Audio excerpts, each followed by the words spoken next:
Salut, bienvenue, c'est Igloo, le Mac de l'habitat, l'émission recommandée par tous les systèmes solaires. Avec un homme qui n'est pas humain d'ailleurs, Cédric Simonin, bonjour. Certains le disent, bonjour. Certains le disent, on n'a pas les noms. On aimerait bien avoir les noms.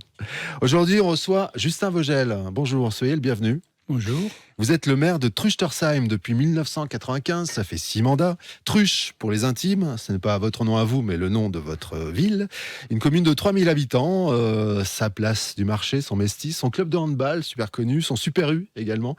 Et aussi Brigitte Macron. Est-ce que vous savez ça, Cédric Simonin, oui, que Brigitte Macron a enseigné et a habité à Truchtersheim 7 années. 7 années.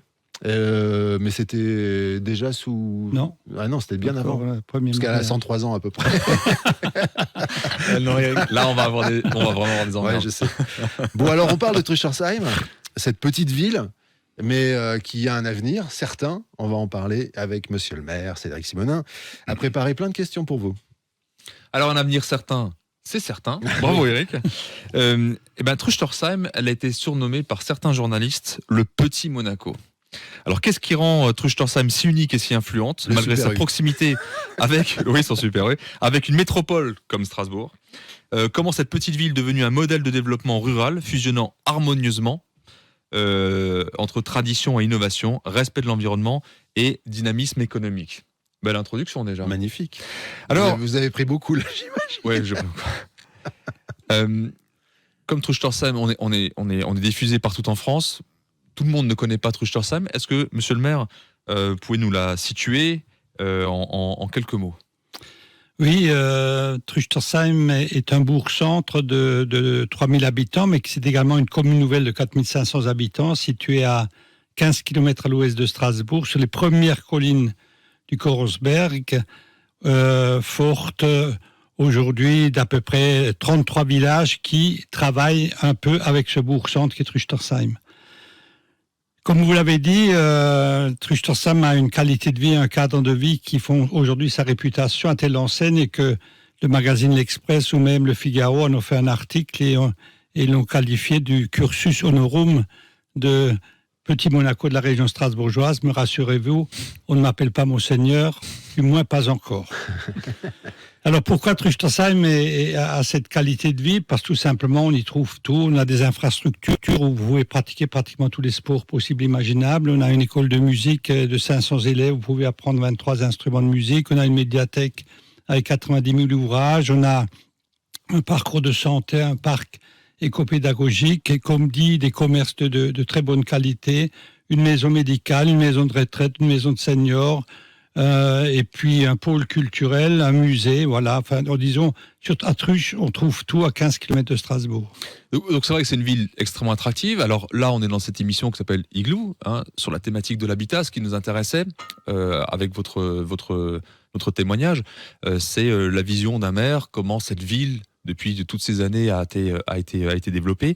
Ce qui m'intéresserait, c'est de connaître quelles sont pour vous, quelles ont été les stratégies clés que vous avez mises en œuvre pour développer Truchtersheim en une ville aussi recherchée et quels ont été les principaux défis rencontrés?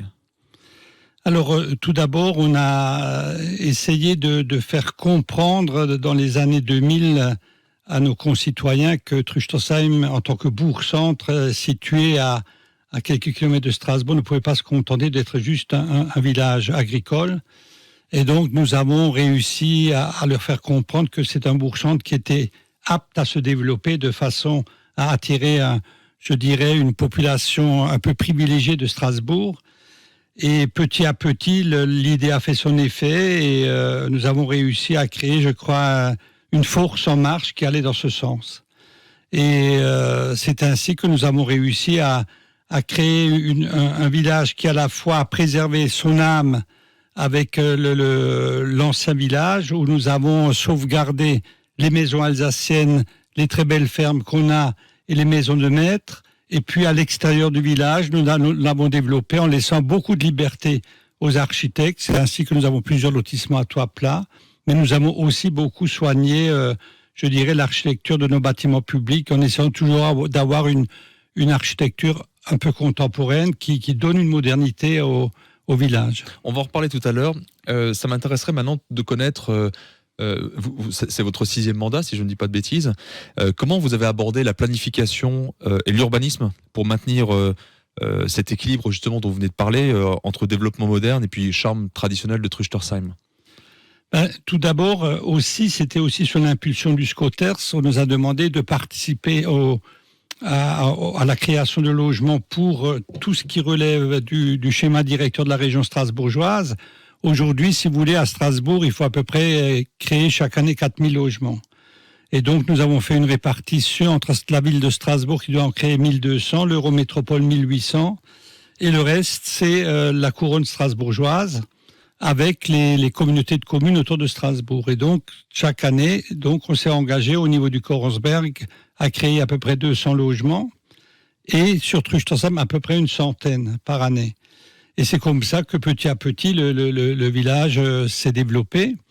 On a surtout joué sur l'extension, mais nous avons aussi, et comme je l'ai dit, essayé de préserver l'ancien village et surtout de préserver les anciennes fermes, mais en les transformant progressivement en logement et en demandant aux exploitants plutôt de sortir leur exploitation à l'extérieur, sur le banc communal, et en transformant les fermes progressivement en logement.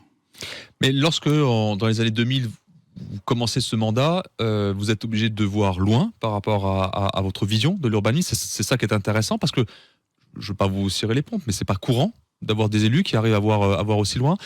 Quel était le niveau d'acceptation? Est-ce que vous avez eu des freins au départ? Est-ce que les gens vous ont dit, mais attends, Truche, c'est un petit village, entre guillemets, hein, j'espère que je ne serai pas respectueux vis-à-vis des gens de Truchtersheim, mais qui m'ont dit, tu es fou parce que tu vas rendre cette ville, elle va perdre son âme, etc. C'était difficile, cette notion d'acceptation par rapport à cette vision de construction de logements et développement de la ville? Ce qui était surtout difficile, c'est d'obtenir le foncier nécessaire au développement de la ville. Mais nous avons eu à l'époque cette pugnacité qui rend l'impossible possible, le possible probable et le probable réalisable, je dirais. Et je dis souvent que ce n'est pas la hauteur de la muraille qui compte, la volonté de la franchir. Nous avions vraiment la volonté de développer ce bourg-centre. Et petit à petit, les gens se sont rendus aussi compte, en amenant des périscolaires, des médiathèques, des bibliothèques, des écoles de musique, que tout le monde pouvait y gagner. Tout le monde gagnait en qualité de vie. Et c'est ainsi que petit à petit, les gens s'en sont pris au jeu. Et comme je l'ai dit, on a réussi à créer ce que Saint-Exupéry appelait une force en marche pour aller dans ce sens. Et ce qui est génial, c'est que de mandat en mandat, vous pouvez continuer à mettre en œuvre votre vision. Et c'est peut-être aussi pour ça que vous êtes réélu, d'ailleurs, à chaque fois. Oui, de mandat en mandat, parce qu'il faut du temps aussi pour développer un village qui était à vocation agricole en bourg-centre, qui a un certain nombre, disons, d'infrastructures qui permettent justement de se développer, et le fait qu'on a été réélu plusieurs fois avec une équipe soudée et aussi au sein d'une communauté de communes qui a joué le jeu aussi avec le bourg-centre, on a réussi effectivement à développer la commune. Et tout ça ne serait pas arrivé si en 1989, Brigitte Macron avait été élue au municipal, parce qu'elle s'est présentée sur la liste. Ah Je bon plaisante évidemment. Oui, tout à fait, elle était sur une liste adverse. Oui. Je savais pas. J'avais oublié de dire au début de l'émission, je l'ai replacé. Voilà, c'est bien. Ça, c'est dit. Donc ça veut dire que c'est intéressant parce que vous avez deux façons de développer une ville. Ou d'abord, vous développez la ville et vous amenez les services après. Ou alors vous amenez les services d'abord et elles se développent dans un deuxième temps. Est-ce que, je dis une bêtise, si j'ai le sentiment que vous êtes déjà venu avec des services innovants et dans un premier temps, et après ça a attiré du monde, c'est plutôt comme ça? C'était votre stratégie?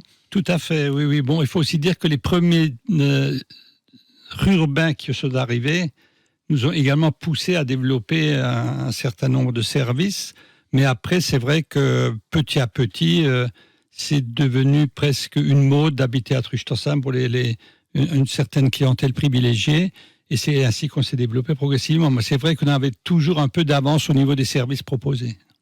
Alors, vous avez évoqué la notion du foncier, j'aimerais qu'on y revienne parce que, évidemment, on a souvent parlé de la loi ZAN, zéro artificialisation nette dans cette émission, et des conséquences qu'elle peut avoir. Comment cette loi ZAN influence-t-elle la planification et le développement de Truchtersheim? Et quelles sont les stratégies que vous avez adoptées pour respecter cette directive qui est assez complexe à respecter, tout en répondant, aux besoins de logement et de services dont on vient de parler, et puis, dernière question dans cette question, comment vous conciliez le développement urbain et la préservation des espaces naturels et agricoles qui sont quand même importants à Truchtersheim? Alors oui, c'est un problème complexe. parce que on a une pression foncière énorme sur Truchtersheim. J'ai au moins 100 demandes de terrain qui attendent. Donc, le grand problème qu'on a aujourd'hui, c'est qu'on ne sait toujours pas combien d'hectares seront mis à la disposition de notre bourg. Et donc, nous travaillons sur plusieurs plans en fonction du nombre d'hectares qui seront accordés. Donc, nous avons classé plusieurs zones en zone 2AU et nous avons prévu, en fonction du nombre d'hectares, de donner des priorités à certaines zones qui monteront donc en AU. Par ailleurs, nous travaillons beaucoup avec le monde agricole. Nous les associons systématiquement à toutes nos modifications de PLUI. Et nous avons aussi lancé avec eux un remembrement qui leur permet de rassembler leurs exploitations à l'extérieur donc du village et à nous de récupérer quelques terrains autour du village. Donc, sur ce plan-là, nous avons déjà échafaudé plusieurs scénarios. Et puis aussi, nous sommes en train de recenser ce qu'on appelle un peu les dents creuses au sein du village, bien qu'il n'y en a pas beaucoup, pour éventuellement prévoir également de la construction de logements dans ces dents creuses. Très bien. J'aimerais qu'on sorte un petit peu de Truchtersheim juste pour cette question. Vous avez une grande sœur qui s'appelle Strasbourg, pas loin de Truchtersheim. Comment vous réagissez en tant que maire d'une ville, d'une petite ville, on va dire comme ça, je ne peux même pas l'appeler ville moyenne, petite ville, si vous me permettez, hein, je ne oui, tout à fait. Formalisez pas. Comment vous réagissez par rapport aux politiques urbaines qui sont souvent orientées vers les grandes villes ? Franchement, les politiques urbaines, effectivement, sont presque uniquement orientées vers les grandes villes, tout simplement parce qu'elles ont des problèmes qu'on ne connaît pas, nous, dans le Korsberg, qu'on connaît peut-être moins, notamment ici en Alsace, dans les zones rurales. Donc, c'est quoi la politique urbaine ? C'est essayer de réduire quelques inégalités, de faire en sorte que tout le monde bénéficie des mêmes services, etc., ce qui est le cas au niveau de la campagne ouest, je dirais, autour de Strasbourg. Donc, si vous voulez, nous, on essaie de régulariser tout ça. Je prends juste un exemple. On a également des logements sociaux. Et au niveau du PLUI de la communauté de communes du Korsberg, tout simplement, sans qu'il y ait une directive nationale quelle qu'elle soit, on s'est chacun imposé, dans les plus petits villages, qu'ils fassent au moins 8 logements sociaux chacun. Donc, on échafaude nous-mêmes notre politique urbaine. Voilà. Ça voudrait dire que ce que les grandes villes n'ont pas et que vous avez, c'est le bon sens paysan ? Certainement, et surtout dans le Korsberg. Jolie formule. Hein belle formule. J'ai une dernière question en guise de conclusion, si on faisait un petit peu de prospective. Quelle est votre vision pour l'avenir de Truchtersheim et puis comment vous envisagez son évolution dans les prochaines années ? Truchtersheim continuera à se développer, ça c'est clair. Hein. On a une telle pression foncière que Truchtersheim va continuer à se développer. Le tout est de savoir jusqu'où on pourra aller en fonction justement des hectares qu'on nous attribuera. Nous avons le problème que nous avons aujourd'hui, c'est que les terrains deviennent extrêmement chers, rares et chers. Et c'est un problème auquel on n'arrive pas vraiment à lutter parce qu'il y a de la surenchère, forcément. Le deuxième problème qu'on a, c'est que pour développer Truche, il y a de plus en plus de promoteurs qui achètent des maisons individuelles et les transforment en collectifs, ce qui fait quand même pas forcément le bonheur de ceux qui habitent autour. Donc nous sommes en train de travailler pour trouver des solutions et surtout utiliser au maximum les dents creuses à côté des extensions qu'on pourrait faire encore. Mais en tous les cas, Truchtersheim continuera à se développer. Et le nombre d'habitants n'a pas vraiment évolué ces dernières années, 3000 à peu près ?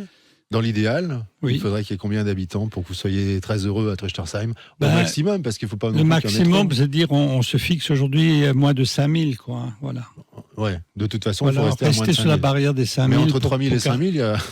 Oui, mais bon, n'oubliez pas que nous avons deux petits villages qui sont rattachés dans le cadre de la commune nouvelle de Truchtersheim, c'est Pfettisheim et Bellenheim, et avec eux, on est à 4400 habitants aujourd'hui, donc on a encore... vous comptez 5000 avec la commune nouvelle, d'accord. Ça. Ok, c'est parfait, merci beaucoup. À bientôt, bonjour à tout le monde du côté de Truche, et désolé pour Brigitte, on ne voulait pas être méchant avec elle. Peut-être qu'elle nous écoute, peut-être qu'elle s'intéresse encore à Truchtersheim. Peut-être qu'elle va venir nous voir pour parler de Truchtersheim. Mais exactement, on va l'inviter, ça serait sympa. Non, elle vient de temps en temps encore à Truchtersheim. Ah bon ? Elle adore la commune et elle retrouve ses copines régulièrement, très discrètement. C'est des réunions au sein de la maison de service que nous avons, elle a un bureau pour elle. Mais vous nous dites la prochaine fois qu'elle La vient. prochaine fois, Ah oui, on l'invite. top secret. Ah, c'est top. ça. Ah, ça, Oui, c'est oui, super, oui, ouais. On s'est Bon. engagé là-dessus. Mais on va enquêter, vous savez, on est capable de tout. Hein. C'est sur topmusic.fr, sur les plateformes de podcast, sur la chaîne YouTube et sur Facebook Igloo on Air. Igloo, le mec de l'habitat, c'est toutes les semaines une nouvelle émission. À très vite.